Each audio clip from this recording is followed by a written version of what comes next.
Bukurinë si biznes kemi filluar ta shohim edhe më shumë viteve të fundit. Po thonim pak më parë dhe po paralajmëronim për një bisedë që do të ketë bukurinë si biznes, por në të njëjtën kohë edhe biznesin jashtë Shqipërisë. Kam shumë kënaqësi që të kemi një lidhje direkt nga Verona me Enida Xekën. Mirëmëngjes. Mirëmëngjes, si jeni? Mirë, faleminderit, si jeti? Mirë, faleminderit. Tani ne na bëjmë përshtypje të gjithë shqiptarët që arrin të korrin sukses edhe në vende të tjera, kështu që donim të kishim një prezantim me të gjithë ata që janë duke na ndjekur për të gjithë rrugën tënde. Ke qenë fillimisht në Londër, ke pasur sfida të shumta atje dhe më pas i stacionuar në Verona për të ndjekur pasionin dhe profesionin tënd. Po, ashtu është. E kam filluar kursin për permanent make-up në Londër, faktikisht para 7 vitesh. Pastaj u ktheva në Verona që kam familjen këtu, edhe aty po mundohem me bë sa më shumë punë që të bëj shumë të lumtur klientët. Në fakt, deri më pikëndimi, her pas here mund të ngatërohet edhe me këtë estetikën tradicionale. Cilat janë ndryshimet dhe pse ndodhin këto dallimet edhe mbase si kuptojmë ende? Është trend në rritje apo na duhet edhe pak kohë për ta kuptuar se si ndodh dhe si funksionon e gjitha? Është shumë trend në rritje sepse me dermopigmentimin ti mund të kesh për shembull që mund të dalësh nga krevati që ti je e lyer e themi në thonjza sepse është shumë trajtim natyral. Tani normalisht që ti duhet të zgjellesh mirë kush e bën si projekt, sepse jo të gjithë din me i bë shumë natyrale procedurën. Kështu që duhet të kesh shumë kujdes sepse kam pa lloj si thuhet lloj kështu trajtime që janë bë edhe para shumë vitesh që ashtu në atë pikë duhet vetëm lazer me i bë, se as mund t'i korrigjosh, nuk mund të bësh asgjë. Po unë jam për herë që më mirë me punu lehtë edhe me i bë gjërat më natyrale sa mund të bëhen. Sa ka ndikuar eksperienca juaj në Londër, fillimisht edhe në Verona, për të qenë te ky stili i lehtë, sa më natyrale që mund të bëhen? Kultura e tyre mbas edhe qasje që kanë. Atëherë, ka ndikuar shumë, unë them personalisht, sepse për shembull në Angli femrat janë totalisht ndryshe nga se janë këtu në Itali. Kështu do të thonë që e mbajnë më shumë veten, okay? Kurse unë për herë kam ruajtur atë gjën e naturitetit, sepse nuk më pëlqen që femrat të jetë ekstrem, okay? Kështu që më pëlqen më shumë të jetë sa më shumë natyrale, pavarësisht që nuk duket, që nuk është okay, sepse për shembull edhe unë kam vetëm bomel, po paktën janë pak, or eyelashes, se tani gjithë i vejmë, po mjaftojnë pak saktë në këtë sens jam unë. Nëse flasim për trendet e fundit, cilat janë ato kërkesat më të shumta që vijnë edhe në sallonin tuaj, po nëse mund ta thoni edhe për se si funksiononte edhe në Angli ku ju keni qenë dhe keni bërë edhe kursin tuaj, cilat janë kërkesat më të shumta, pra nëse ata kërkojnë të bëjnë qerpikët apo cilat janë ato trendet më të Po, e gjëra parë që vinë pyesin për microblading, sepse kjo microblading ka bë një trend shumë se gjithë kujton se mund të bëhet, por nuk mund ta bën të gjithë personat, sepse varet nga lëkura, nga mosha, etj, ka shumë gjëra që për shembull një artist që duhet i thotë klientes, okay? Po shumë nuk ja thojnë të gjithë të vërtetën, e themi mi. Por ajo është e para dhe e dyta eyelashes. Extension funksionon jashtëzakonisht shumë. Janë gjërat edhe laminimi, lash lift, nuk e di ai ka dalë aty në Shqipëri. Po, edhe në Shqipëri e kemi. Po, por eyelashes extension janë ato që kanë bë boom, domethënë. Ndërkohë nëse flasim edhe për çmimet, se kam përshtypjen që duke qenë se është një industri në zhvillim, ka edhe çmime mbase të larta, po gjithsesi do donim të njiheshim edhe me to. Janë të kushtueshme këto trajtime dhe këto trende të fundit që po dalin jo vetëm në botë, po vinë dhe në Shqipëri, kushtojnë shumë?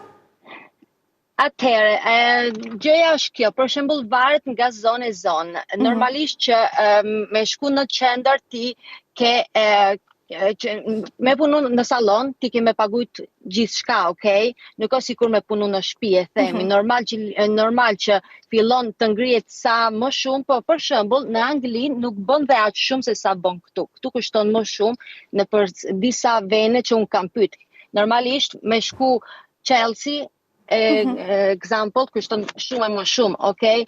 Por e kam pas edhe në Shqipëri kam fillu çmimet me u rritë, do me thënë që është avancuar shumë si trajtim edhe është mirë. Por, do me thënë, duhet paguajt, po deshe me qenë e bukur dhe të paguash. Kjo është... Elida, mua më bëri përshtypje që thatë se në Angli kushtojnë më pak sa në Verona çmimet të paktën. Çfarë ndikon se nëse në Angli po thonim që duan të kujdesen më shumë për veten e tyre dhe i bie të investojnë më shumë, por në të njëjtën kohë paguajnë më pak edhe duke kujdesur më shumë. Ndërkohë që në Verona ka një stil paksa më të thjeshtë dhe më të tërhequr, por paguhet më shumë. Unë besoj sepse atje ka shumë njerëz, okay? Kështu që si thuhet, besoj se edhe tregu me po, edhe është kompletisht ndryshe. Për shembull, atje me shku me bën një palë vetlla, edhe kështu e zejmë just trading, okay, me fije, aty mund ta paguash 10 pound. Edhe më lirë bën 20. Edhe më lirë sa në Shqipëri ndoshta për në Angli. Po, fix. Kurse microblading kam pas shumë që në Londër i pagun 150 pound. Këtu shkon nga 400, a kupton? Pra varet... Janë çmimet totalisht, po varet në çfarë zone je, si ta thash unë, sepse po shkove në Chelsea ose në qendër proper, aty normalisht që pastaj ngrihen, po shumica e veneve ka shumë lirë. Po edhe nails, gjithë këto trajtime estetike janë shumë më lirë. Ja, zbuluam një kuriozitet tjetër, se ne na duket Anglia një vend mbas edhe i shtrenjtë, me shumë mundësi patjetër, por edhe me çmimet e larta, ndërkohë ka ndodhur e kundërta. Surpriza e mëngjesit ishte ky informacioni. Absolutisht, edhe për kështu shopping, nuk krahasohet fare. Pra, edhe në këtë rast kemi më lirë shopping në Angli se sa në Verona. Po, absolutisht po. Shumë interesante dhe kjo, po unë jam kurioze në fakt të di se pse zgjodhe konkretisht Veronën, sepse kjo qenë në Angli ku trendi mbase ka qenë edhe më në zhvillim, ku njerëzit dëshironin që të bënin sa më shumë trajtime, ndërkohë shkon edhe stacionohesh në Verona për të vendosur këtë pasionin dhe profesionin bashkë. Çfarë të tërhoqja ai shumë te Verona, ishte te poshtë, ky vendi ku unë duhet të investoj të gjitha aftësitë e mia. Atëherë këtu kam familjen time dhe gjëja e parë që u shpëngula, arsyeja kryesore. Arsyeja kryesore, po pastaj u mërzita edhe me ritmin e jetesës që kisha atje. Por unë jam një tip kështu imprevedibile, kështu që never say never, everything can happen. Kështu që të shohim çfarë mund, se kam ca plane ne do me thonë, kështu që të shohim çfarë mund të ndodhi. Kur thua kam ca plane, ke fjalën të zhvendosesh në një qytet tjetër, në një shtet tjetër në përballë, apo mbase ke menduar edhe Shqipërinë si opsion? No. Jo, atëherë, unë e du shumë Shqipërinë, se vi çdo vit për pushime, më kënaqem shumë, po për jetesi jo. Nuk e di, nuk fol për skaramantësisë, si kështu e kemi neve, po çati të shkruajt. Do ndodhet. Ndërkohë do doja të dija edhe Veronën si një vend ku mund të bëhet biznes. Pra sa e vështirë është dhe sidomos kur je e huaj në atë vend. Ke ndjerë një farë diferencë në momentin që ke filluar të jesh edhe të tregosh aftësitë tua atje, krahasuar me vendase për shembull? Atëherë, të them të drejtën, una jam rrit në Verona, pavarësisht që pastaj u shkëputa, kështu që domethënë kam pas njoh njerëz sa këte janë, kështu që nuk ka qenë dhe aq vështirë. Por normalisht vështirë është me mbajt atë nivelin up, sepse tani normalisht janë ato periudhat poshtë lart, por nuk duhet ta marrësh për herë atë linën që sa stabil, po mos shkoj poshtë, pak të rrish stabil edhe të shkoj sa më lart. Ajo është pak vështirë sepse edhe sot janë më shumë këto gratë e moshuar, të themi, që bëjnë trajtime se sa vajzat të reja këtu fare. Si ke hiç. Po thoje që ke jetuar në Verona dhe ka qenë mbase më e thjeshtë, po do duhet të mbash një standard që të vazhdosh edhe të konkurosh më shumë në treg.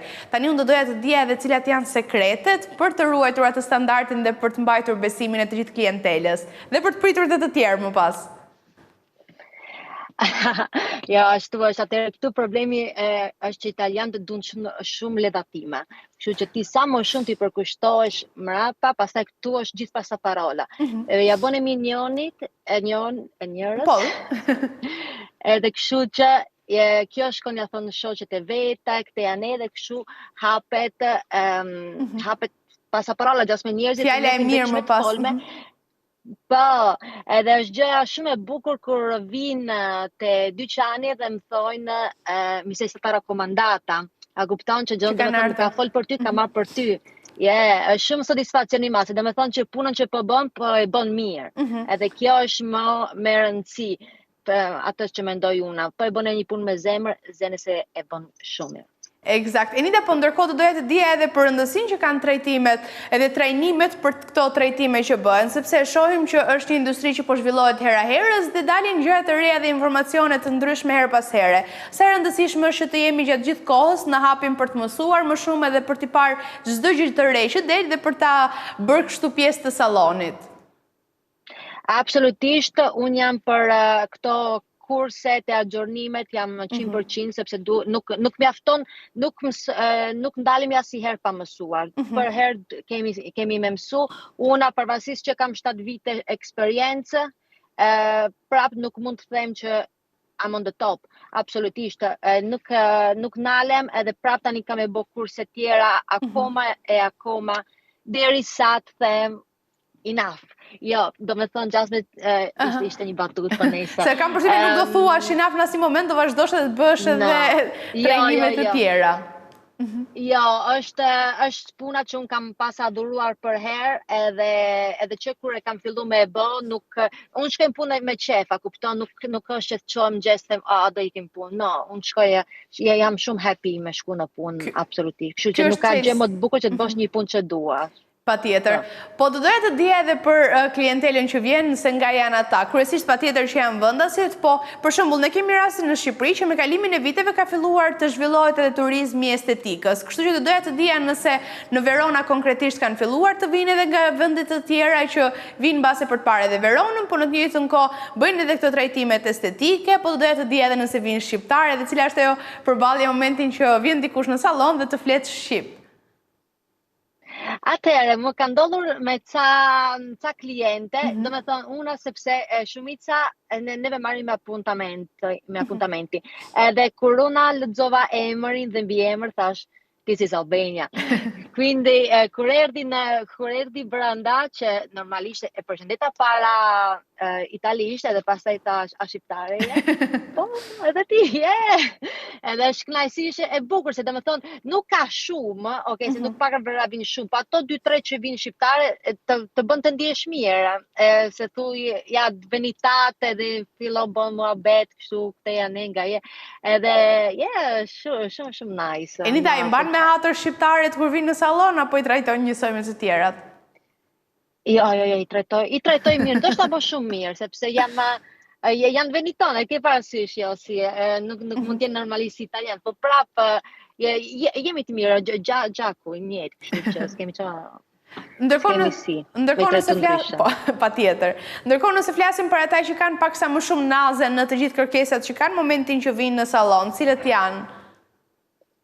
Atëherë, më ka rastisur disa, po flas për permanent make-up, edhe i du kështu, do me thëmë, doshim e ma vizatu ato mu formën, po una nuk punoj kështu, edhe ja kam thëmë ti nqof se don këtë formë, shko bëjt e tjetër se me siguri e gjenë, po unë s'ta bëj, sepse aty është emërim, me shku me të pyet njëri, kush t'i ka bo, del emërim, a kupton, edhe të thash se këtu është shumë pasaparolla, mjafton një me thonë që mi ka bo skandal, you dropped everything. Dhe unë fakt doja të ndaleshim edhe të bisedonim pak për trendin në rritje të profesionit. Pra kanë filluar edhe shumë vajzat të tjera që e zgjedhin këtë profesion sepse e shohin si një mundësi shumë të mirë për të zhvilluar edhe për të pasur edhe financat të sigurta. Po, atëherë ja di që është problemi është që shumica njerëzve kanë filluar me bë këtë punë për mendimin tim, sepse shohin, mendojnë në vetin e tyre se fiton shumë lek. Atëherë është punë që të jep shumë, por ti nuk do ta bësh një punë veç për lekët që mendoj unë, do ta bësh se ke pasion, sepse le të themi ti je tu krijuar një art. Po se kishe pasion me kriju një art, leje fare sepse bën vetëm disaster. Edhe siç ta thash për ta përsërit prap, mjafton një person që ti e bën trajtimin keq, nuk vjen njëri. Kështu është kjo punë e tillë. Në fakt, besoj dhe shpresoj që gjithë cili ta ketë mbajtur vat në vesh këtë që sa po the, jo vetëm për profesionin që bëm, por në të gjitha profesionet, sepse vërtet duhet të kemi kujdes në gjithë shka që bëjmë në përditshmërinë tonë. Faleminderit shumë që ishe me ne sot, shpresoj të kemi edhe herë të tjera biseda për të kuptuar më shumë. Mirupafshim. Faleminderit.